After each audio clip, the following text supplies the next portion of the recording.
Turbo and 2K show. What's up, ladies and gentlemen? It is good to be back. Hopefully every one of the moms out there had a great Mother's Day last week. It always feels weird not doing these on Sundays, but you know, there is time to reflect and kind of relax a little bit, and last week was one of them. For those of you that do not know, my name is Ryan Turbo Jackson. This gentleman to my left is Christian Hudson. And no, he is not 2Ks. He's much handsomer, right. A little shorter, but smarter. Yeah, smarter. Is not a Dallas Cowboys fan, thankfully. But we're going to get into a lot of stuff here, ladies and gentlemen. We're going to talk about what happened today. I mean, today was a pretty big day in sports. Mm-hmm. There's one Game 7 going on as we speak. There was one earlier. We had golf. Yeah, PGA Championship. Had a great golf tournament. So we're going to get into that and more this week on the Turbo and 2K show. But yeah, for everyone that is joining us over on YouTube, thank you. Go ahead and hit a like and follow. Hit the notification bell so you know when we go live. And we are live over on TikTok. So hopefully everyone over there can hear us. But yeah, let's get into it. Let's get into the news. All right. Actually, before we do that, you have some pretty big news. For those of you that don't know, Christian is the head varsity baseball coach here in Marcellus, and the undefeated varsity baseball coach. Right. So, Coach, take a couple minutes to let us know, let the folks know when you guys play next. I mean, obviously things are going well because you're undefeated. Yeah. But kind of an overview of the season, real quick so far, and kind of what you see moving forward. All right. So we going into the year, we knew that we would have a pretty solid squad. We didn't know we'd be 25-0 solid, Which is awesome. Yeah. This Wednesday is our last on schedule as of right now. Regular season games. It's a conference foe in Cassopolis. They come Wednesday. First pitch is at 4:00. All our boys got to do to lock up conference championship as an outright is just win one of those games. The doubleheader? Yep, it's a doubleheader. It's been fun. I bet. It's been fun. And a lot of is the team mostly upperclassmen, lowerclassmen? What's the split? We got a mixture of everything. We got 4 seniors that have definitely paid their dues over the years. They've been 4-year guys for me. I got Brock Bucks, catcher, Cole Thornburg in the outfield, Dawson Lehue, pitcher, third base, Nate Myhills, pitcher, first base. They've taken their licks over the year. Everything that we've talked about in past years about, when they're pitching, being able to trust your defense, that's what we wanted them to believe. Well, this year it's actually true. Trust your defense, let them, put the ball in play and just trust that the play's going to be made behind them. And then we got 2 juniors, Brock McWilliams, call him McChicken. We've played 25 games and he's been plunked 17 times this year. Leads the conference in hit batsmen. Yes, he just wears it, man. Parker Adams plays second base for us, does a pretty darn good job at second base for us. No sophomores. Well, we had one sophomore, but he went down to a broken tibia, I think. Ooh. I think it was Jacob Ellsworth. Then we got a handful of freshmen. We got Brock Woodhouse, who's a behemoth of a child. Zaid Tishka, who's played a little first base. I think he's played a couple innings at third, but recently he's been DH and he's come through huge for us.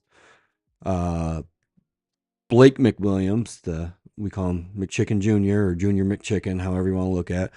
First year ever playing, he's gonna be a ball player. Matt Lehue, he plays outfield for us, left field, center field, wherever you need to. Definitely the fastest kid on our team. The kid's got jets, and he also had a huge hit Friday night for us in the top of the 7th to put us ahead 5-3 going into the bottom. Absolutely huge hit. Then we got 2 freshman guys that are studs. Cale Hackenberg, he's pretty much been our ace this year. He's best behind the dish, hits 3-hole, plays third base. He's a stud. And then we got Abram Coffey, another one who you could argue who is our ace as well. Actually, all 4 of my guys that we throw out there consistently, you could argue they all have an argument being our ace, which is a good problem to have. Abram plays shortstop, pitches. As of right now, he's hitting over 600 with close to 50 runs batted in, 4 homers, and maybe 30 stolen bases somewhere in there. Yeah, he's those boys are going to be big time, and this group's going to be big time. I'm trying to think if I'm leaving anybody off right now. Well, it's good to see everything kind of come full circle, and probably even more full circle because, like you and I were talking about before we went live, it's like you were kind of expecting this group to do good things, but not to be defeated. Yep. So that's just kind of the icing on the cake. So yeah, ladies and gentlemen, if you're in the area, would you say 4:00 on Wednesdays? 4:00 on Wednesdays, first pitch. All right, let's get out and support these boys. One more, Bray Newcomb. I can't forget about you, buddy. Another freshman that's on there. He's going to be a good ball player as well. Well, good. I'm glad things are looking up because there were some. And one more, Austin Carlson. Damn, you don't know. You're well, he wasn't there. He wasn't there Friday, so I forgot about him. Yeah, he's going to be a ball player as well. Well, good shit. Yeah, like I said, get out and support the boys. From the sounds of it, you guys have had a lot of pretty good turnout at your games, which is awesome. It's the most fans I've seen in my 9 years coaching at a high school baseball game, no matter where we go. Awesome. Yeah. Awesome. It awesome. gives us like a tournament time vibe every time we come out and play. Nothing wrong with that. It's pretty awesome. Nothing wrong with that. Well, good. Like I said, I was hoping you'd be able to come on last week to talk about it, but we got you in this week, and we got to plug probably the most important game, which is the last two here. Yeah. So yeah, let's jump into some news. Let's do golf first. Mr. Xander Schauffele wins the PGA Championship, pretty much from wire to wire, if I remember right. I mean, he what did he shoot? 9 under. What was that? First round? Thursday. Yeah, first round, Thursday. Yeah, and everybody's saying, "Oh, he's not going to be able to sustain that." I watched it from, I think, hole 6 that he was on today, Mm-hmm. and he just doesn't. He had one. I think he bogeyed one hole. He just doesn't make mistakes. And then even on his last, on 18 there, he hit one on the edge of the sand in the rough and had to put 2 feet in the sand to hit it out. He had a hell of a shot, and then great chip, and then brought it home. Yeah, and that was the biggest knock on him is we've seen this before. Same story, same song and dance. We've seen this movie before. We know the ending, all the cliches. Mm-hmm. And now this has got to be a huge relief for him.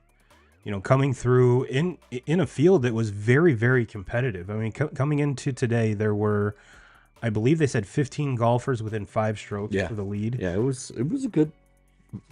Like I don't watch golf a whole lot, but I was pretty tuned in. Yeah, I was pretty tuned in. And with this current field, I mean, because if you rewind when I was growing up, it was Tiger, David Duval, Phil. Those were the big ones, and then you had some outliers, But now with this young crew that's in there, like anyone can win any single tournament, and anyone can get arrested. Yeah. And if you woke up Friday morning and you were like, what in the hell is going on? And then coming out of it today, the charges were dropped. Yeah. No shit. Yeah. I mean, and kudos to Scotty. I mean, he could have taken this thing way out of proportion. He could have went the complete other way, but he decided to kind of be the bigger person, I guess, and chalk it up to, hey, mistakes happen. I still got to my tee time. No big deal. But we kind of saw, I mean, and then he goes out and shoots like a 5 under that day. So obviously I'm sure it kind of hurt the mojo, hurt the vibe, but Saturday was kind of his big downfall. It was his first, I think the broadcast said it was his first round over par all year, which is insane to think with as many tournaments as he's played so far. Well, you got to think that just mentally, he just, after everything that happened, he just wasn't quite with it. He probably had a lot of stuff on his mind and stuff like that. Oh, so. Sure. And then, but that Friday he comes out and shoots lights out, and is 1 or 2 shots back as Xander. And the next thing you know, it's like, all right, reality. He is human. Yep. He is human. He's still an excellent golfer. He will still be the #1 golfer in the world after this tournament. So I have a very good feeling this is not going to hinder Mr. Schauffele or Scotty too much. So, but yeah, big shout out to Xander, as well as this was one of the first tournaments that I can remember here on the PGA side that Bryson was this close in quite a while. Yeah. We've seen him have some live success, but that's over on the CW and no one watches that shit. So I never really tuned in to a whole lot of golf until I watched, I think it was Netflix, a little documentary of the live golf and first PGA. I was kind of hooked. I was hooked on that. That was pretty good. Yeah. I secretly, I was really hoping for Victor Hovland to win this. I mean, the first Swede to ever win a major would be kind of cool, but ultimately, from what you hear from all the golfers is that Xander is nothing but an upstanding dude. He's an awesome dude. So I'm always very, very, very excited for good shit happening to good people. Yeah. So, speaking of good shit happening to good people, I guess we could roll into basketball. Right. Let's see what the score I believe the last one started at 8. Yeah. It's Minnesota 15, Denver 14. But earlier in the day, the Pacers to go into Madison Square Garden and not only beat the Knicks, but beat the brakes off of them. Yeah. 130 to 109. I mean, it's pretty much the best two words in sports are Game 7. Yep. And this did not live up to the hype. However, we all knew going into this, New York was beat up. They weren't deep. So their main players were going to have to play the vast majority of this game. And I didn't watch a minute of it. But judging from the score, that kind of showed through. And kudos to Halliburton and the Pacers.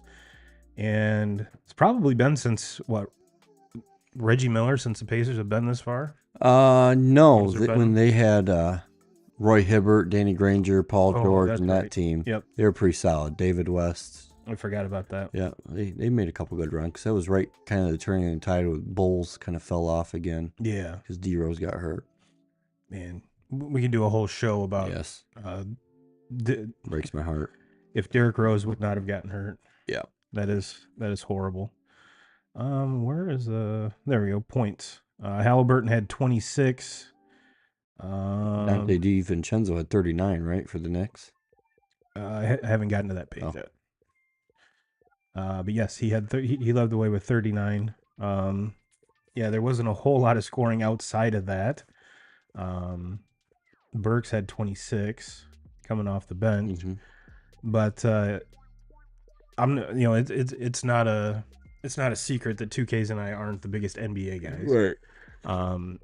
I don't know if you follow a little bit more than we do, but it seems like this. I follow it more now, like playoff time, than. Oh yeah. Yeah, it's. You're not a psycho that sits there and watches regular season NBA. No. Or a degenerate gambler. No. Which is what 2Ks is. Yeah. Well, he wins. It's kind of hard to be a degenerate when you're up like 1,000 units. Pisses me off. But whenever I ride with him, he loses. I shouldn't say every time, but the vast majority of the time, yes. And just to kind of piggyback or keep the NBA rolling here,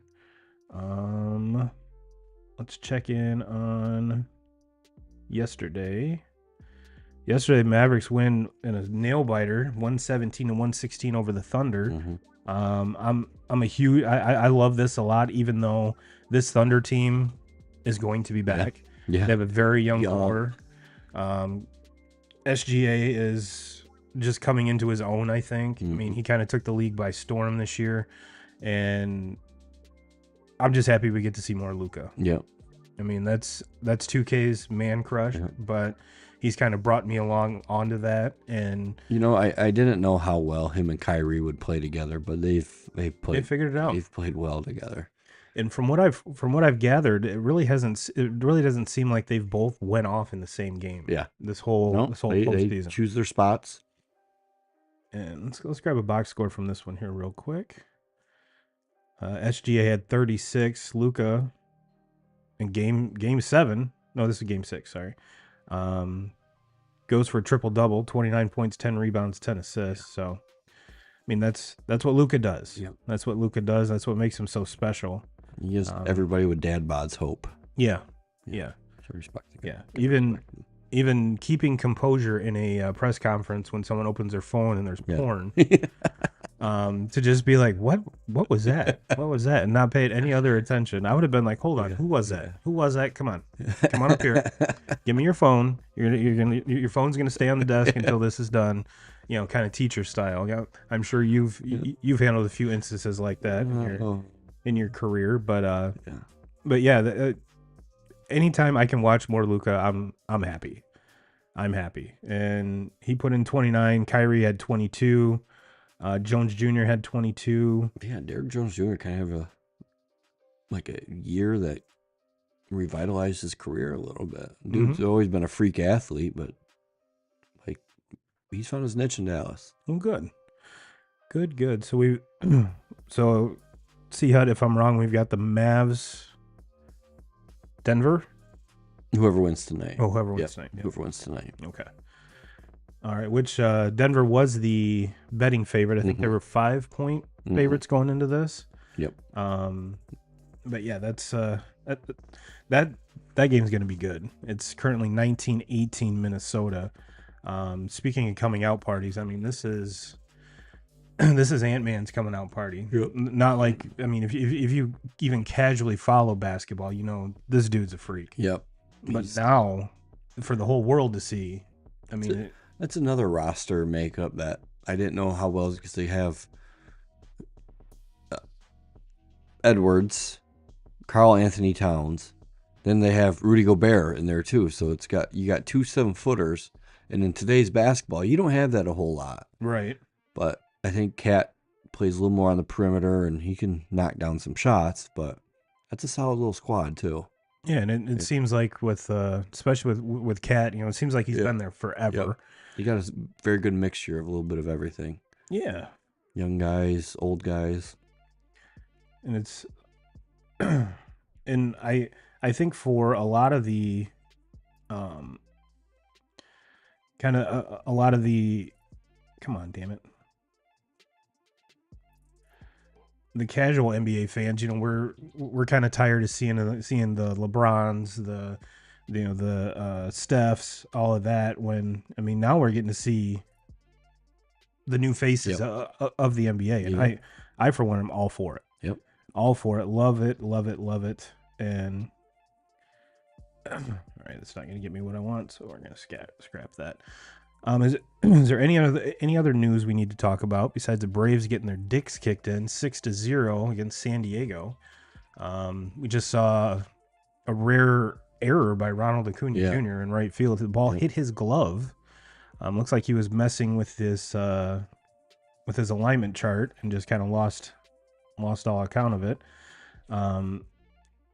But yeah, this is was not I expected this to be a good game, and it seems like since the Arias trade, this nice catch, Kelnick, that it's kind of sparked this San Diego offense, and oddly enough, you know, we were kind of joking Yu Darvish, and arguably this is his best season so far. Nasty, but you know, he's longer in the tooth, like we talked about.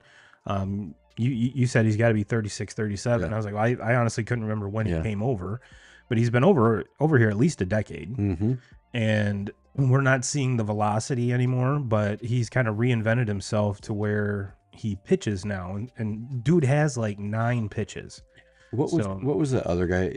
It was Boston that came over. That's supposed to be the next big thing. Daisuke. Horrible. Yeah. Horrible. Yeah. Don't rub that in. Don't rub that in. Forgot about him. Oh, Red Sox fans haven't. So is there any other news we need to talk about here, C-Hut, before we move on to some baseball talk? No. All right.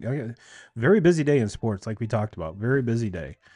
So let's jump into some MLB here.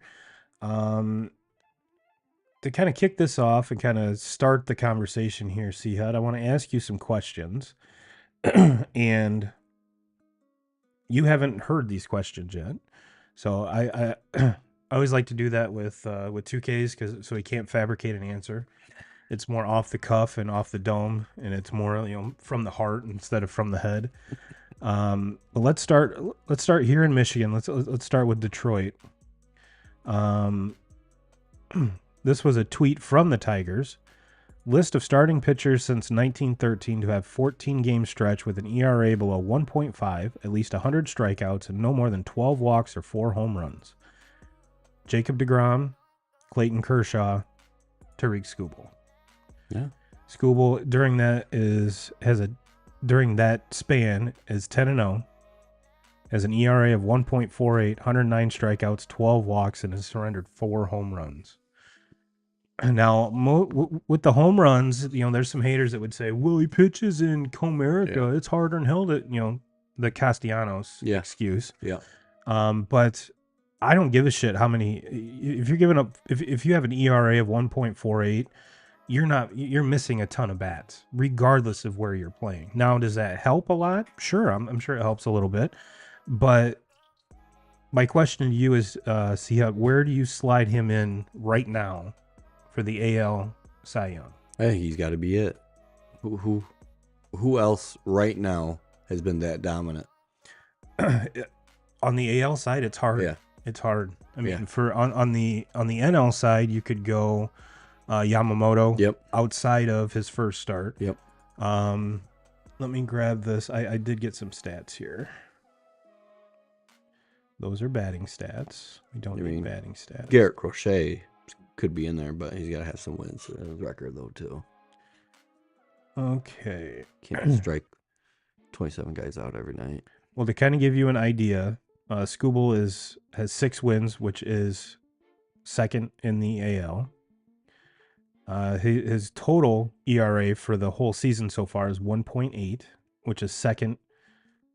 And he's behind Seth Lugo in wins and ERA. Lugo has 1.79 to Skubal's 1.8. Strikeouts. Oddly enough, Jack Flaherty is leading the American League in strikeouts. Yeah. Crochet, like you said, has 70. Luis Castillo for the Mariners has 66, along with Skubal. So he's tied for third.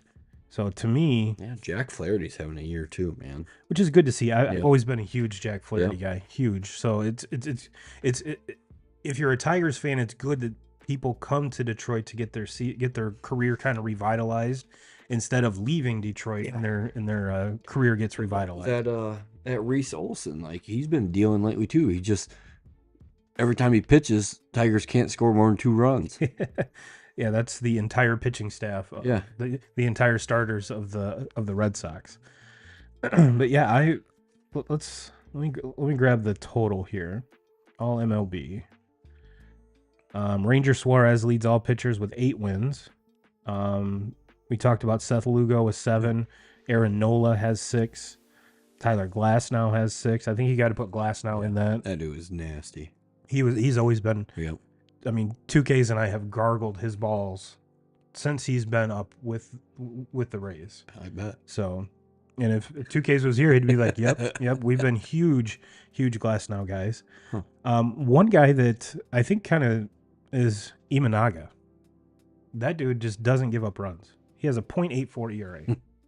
0.84. And then Suarez with 1.37. Assad for the Cubs as well, 1.48, and then Lugo, then Skubal. Okay. So he's 5th. Skubal's 5th in all of baseball in ERA, and the Imanaga thing just blows my mind. If you would have told me that he would have better stats so far than Yamamoto, I mean, everyone was like, oh, which rightfully so. Yamamoto had all of the things, the Japanese Cy Youngs. He had 3 of them, and it's not like the American League Cy Young where they give it out every year. I mean, it has to be earned. Mm-hmm. So for that to happen in his age and where how he's doing is, aside from the first start, which I think a lot of folks were like, damn, gave him highest paid pitcher in Major League history, and he does that. Well, now you can kind of see where how the cookie is crumbling so far.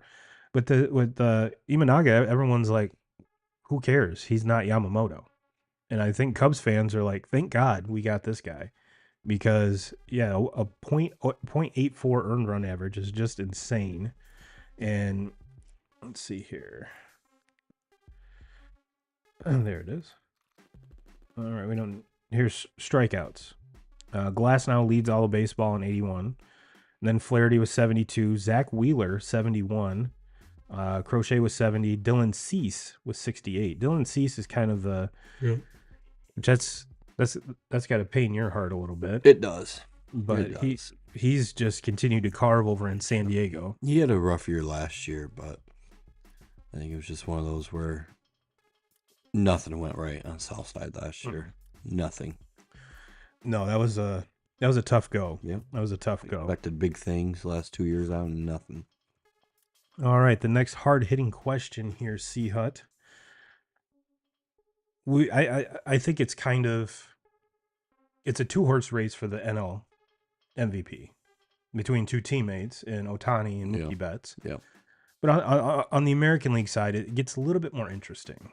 and that's kind of what the show title was and everything else is Gunnar Henderson going to fuck around and win the American League MVP? Right now, I think you have to say it's him. You know, he's tied with Kyle Tucker for home runs, and remember, he's a shortstop. Yeah, shortstops aren't supposed to do this. And new age of baseball though. No, and he is one of those kids that, I mean, you all of the hype's been over Jackson Holiday with this team. If they're going to be a problem going forward. Oh, they got guys coming up too. They got that Kobe Mayo that hits bombs. That Kerstead that they're high on too. They're going to be good. Yeah, their front office is what Tigers fans wish their front office was.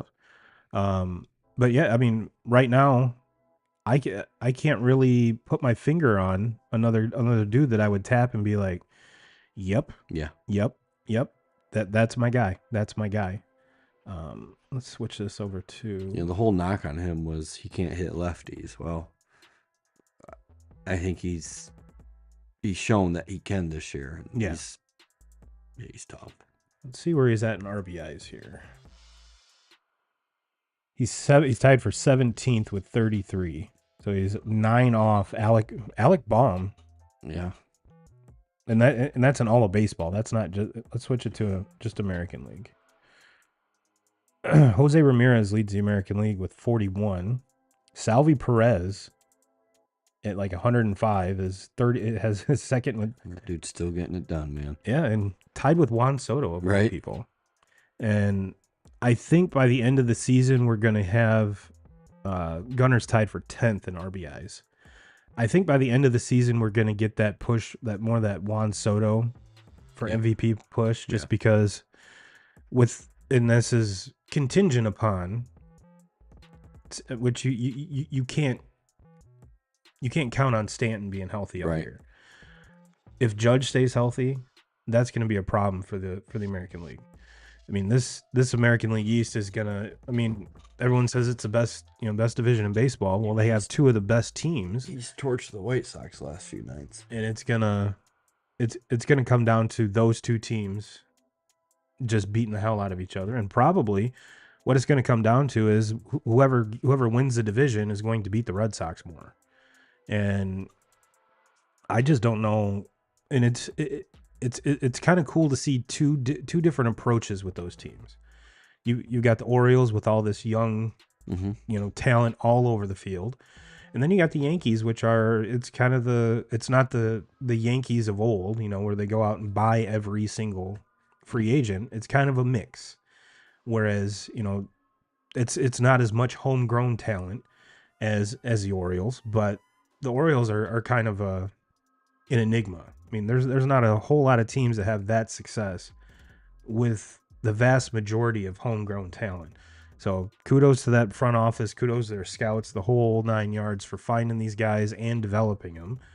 And we kind of talked about it. I believe the last show might have been the show after.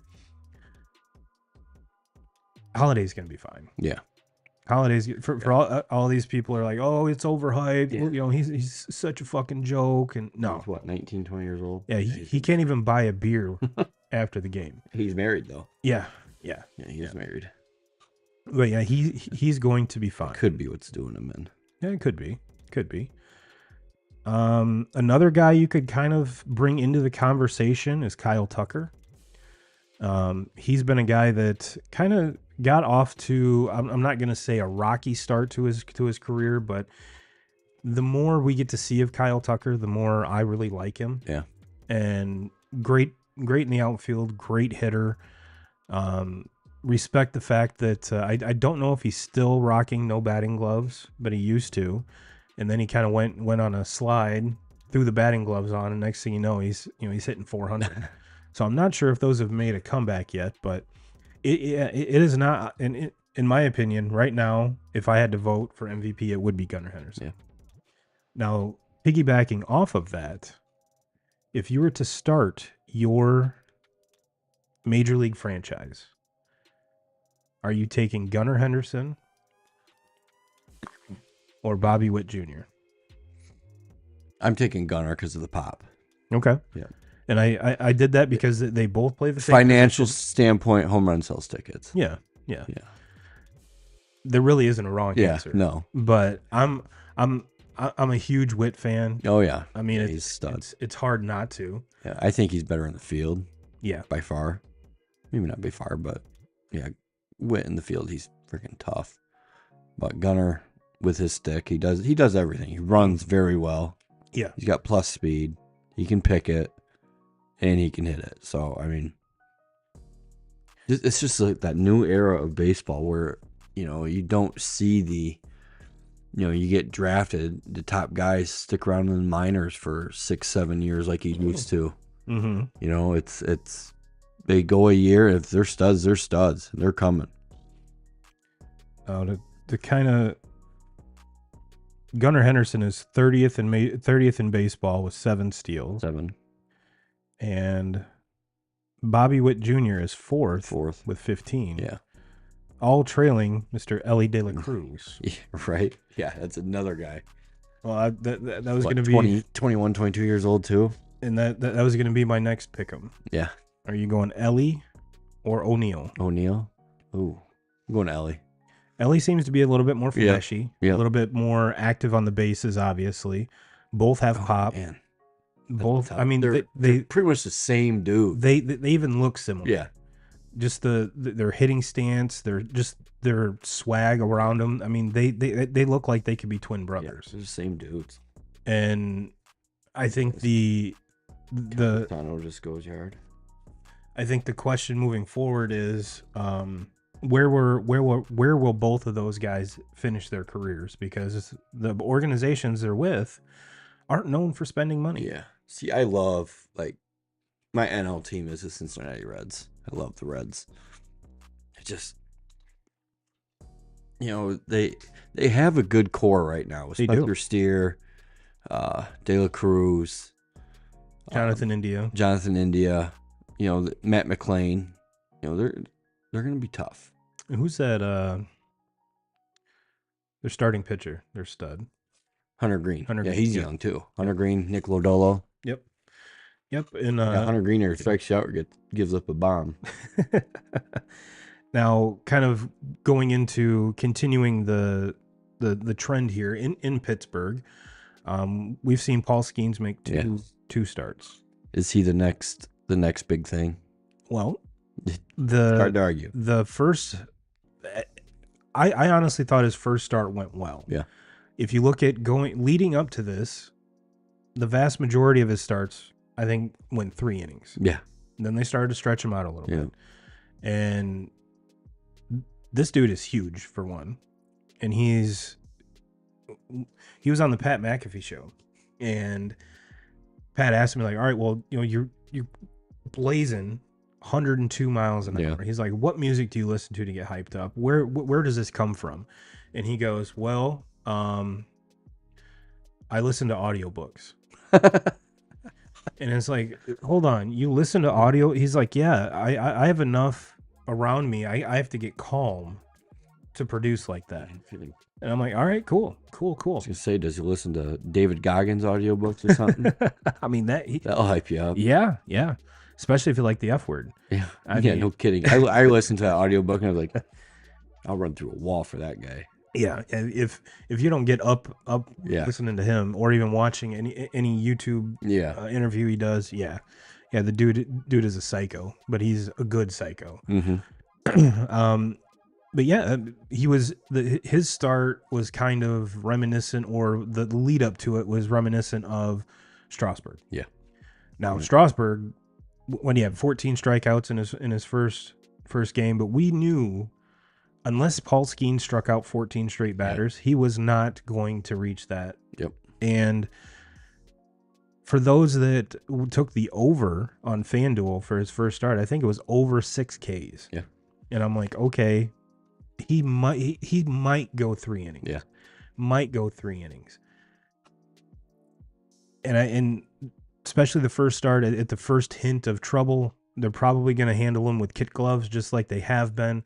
But I was very, very pleased with what I saw. He didn't, like I said, he didn't Strasburg it. Yep. I mean, but he didn't, he didn't get rocked. And yes, I guarantee he was hyped up beyond. I mean, he even said it. He's like, it took me like 2 innings to calm down. Calm down. Which, yeah, I mean, your fan base has been screaming. Yep, they've been starving. Get this guy up. I mean, break camp with him. And we all know with baseball and the arbitration years and how we've seen it before. Yeah. We've seen it before. So to add him to that mix in Pittsburgh, and the other kid, Jones is his name. Both of them throw over 100 consistently. And so you slowly, the gentleman left behind out of all of this with all the hype is Ke'Bryan Hayes. He was the first one to come up, and is arguably one of the best defensive third basemen in the league. And dude's underrated. Yes, very underrated. And you put him and O'Neal Cruz next to each other, and then this is where, all right, owners of Pittsburgh, you'd be smart to lock these guys up. Pull in Atlanta Braves, which I doubt that'll ever happen again. But we are seeing teams lock players up very early before they even hit arbitration to kind of avoid situations like that and lock them in at a cheaper rate than if you do let it progress to free agency. So yeah, that I did a solo show a couple weeks ago, and I said it is important for the Reds and the Pirates to stay relevant the whole season. It is imperative that happens, not only for the good of the game, but just so I can watch these players in meaningful games. Yeah, they both have really good farm systems too. Really good. Deep. Yes. I 125% agree. Well, let me grab another one of these. Talked about Scooble. Let's go back to that. Let's go back to Detroit for this. This is a tweet from Justin Spiro at Dark State News. It's time to discuss the Detroit pitching staff. And on the top, there's a picture of Anibal Sanchez, Max Scherzer, Justin Verlander, David Price. Yeah, David Price, and what the hell is that kid's Porcello?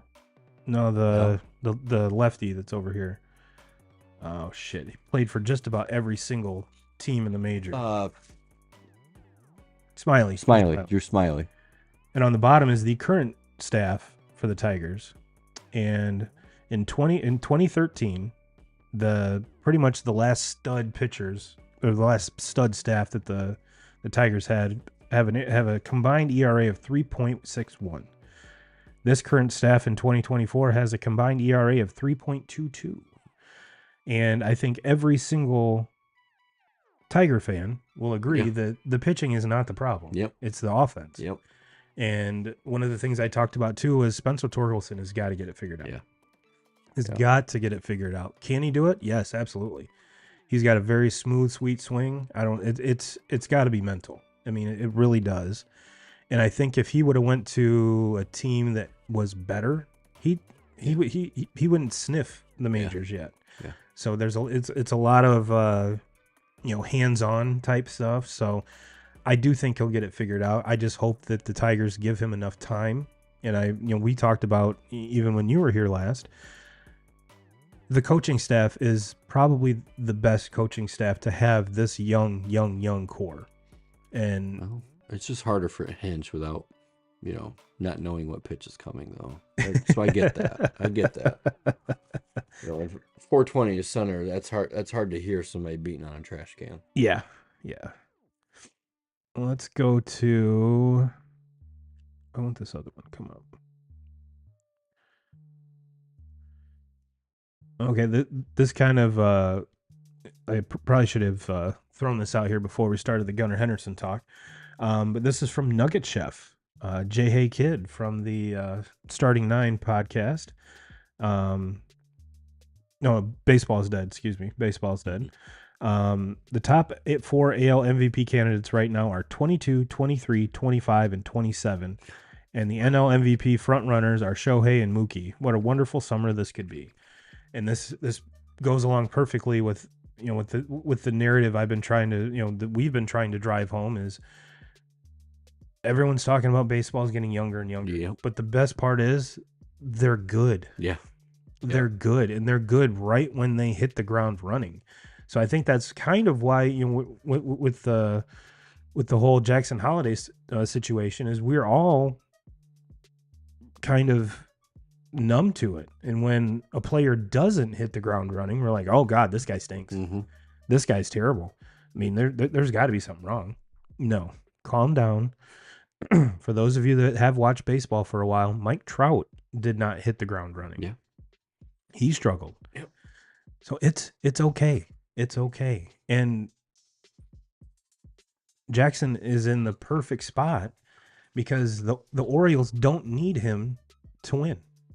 They've won without him. Now, would it be if he came in and excuse me, if he came in and hit close to 300, would that help him out? Sure. Oh yeah. Sure. Oh yeah. But the state that the team is in, he wasn't brought in to be a savior is what I'm trying to say. And no, that's like my biggest fear with young guys is don't rush them. Mm-hmm. Don't rush them. Get them, make them comfortable before you. Yeah. And I think a lot of that hype, which his play on the field is where the vast majority of the hype came. Yeah. But his last name. Yep. His dad, probably the biggest quads in baseball history. Yeah.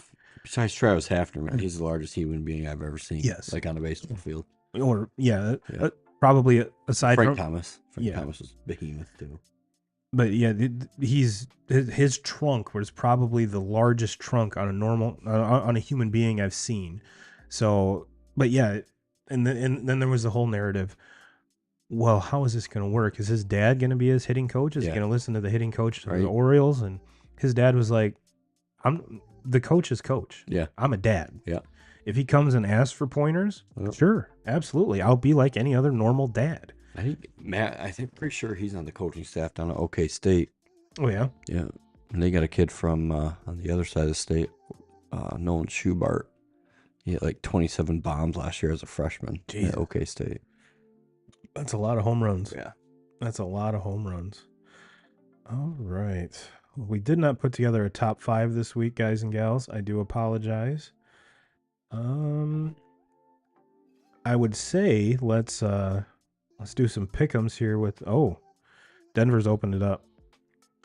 44 or 43 to 30, 4 minutes to go in the second period or second quarter period. Hockey. Yeah, 43-31. Oh. That one's looking like which basketball is a game of runs. Yep. I mean, absolutely. It's going to be. Well, I was thinking about that with the Pacers Knicks games. Like, okay, the run's going to come. Mm-hmm. Run's going to come. And it never really did. I think they cut it to like 12 at one point, but couldn't get anything back. So I just think with Anthony Edwards, he's only got 2 points right now. Oh, yeah. It's can't gonna have come. that. No, Can't have that. Yeah, he's going to turn up. Can't have that. And I'm very excited to watch him. Yeah. I mean, if we get him another series at least, awesome. But moving forward, yes, that dude is. I'm not going to say the guy, the face of the NBA of the NBA right now, but he's making a very, very strong argument to be that. Yep.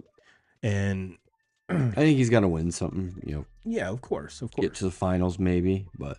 Now was he in the Zion draft? Or was that the year after?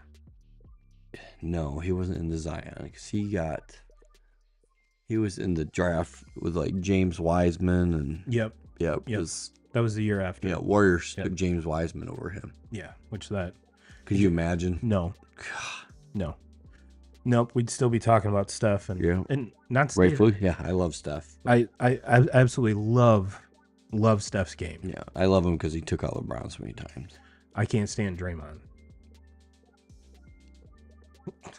I can handle him, but he can be an idiot. His whole career, and he's been when he's on your team, you love him. When he's not on your team, you hate him. Yep, AJ Przinsky. Yep. Oh, prime example.